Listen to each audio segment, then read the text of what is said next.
9 avril 2018, évacuation musclée de la ZAD de Notre-Dame-des-Landes. Marcel Thébault, l'un des paysans historiques de la zone, était aux premières loges. Ça a commencé avec un hélicoptère qui était au-dessus de la parcelle à côté, les vaches qui étaient dessous, qui étaient terrorisées, des clôtures qui explosent, que les policiers explosent parce qu'il faut passer, etc. Des barbelés que vous retrouvez dans la haie, dans le champ, etc. Une période difficile s'achève. C'est un nouveau départ pour l'éleveur laitier bio. Il a pu relouer ses terres au département, comme certains de ses voisins zadistes, dans le respect de normes environnementales précises.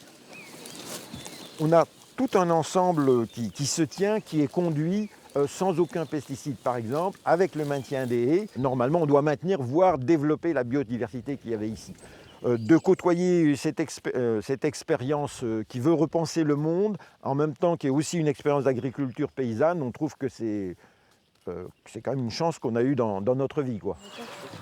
Ben s'est lancé dans l'agroforesterie. Oh là là!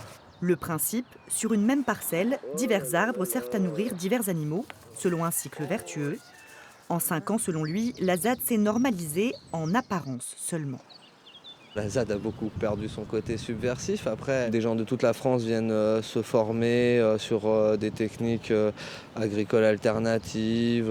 Peu importe, il y a des rencontres, que ça soit des profs en lutte, des teufeurs, peu importe. Il y a vraiment tout un petit peu l'activité française qui vient ici pour profiter de la logistique et puis apprendre de l'expérience. Et ça, c'est quelque chose de vraiment chouette de pouvoir transmettre ça et que ça ne se perde pas.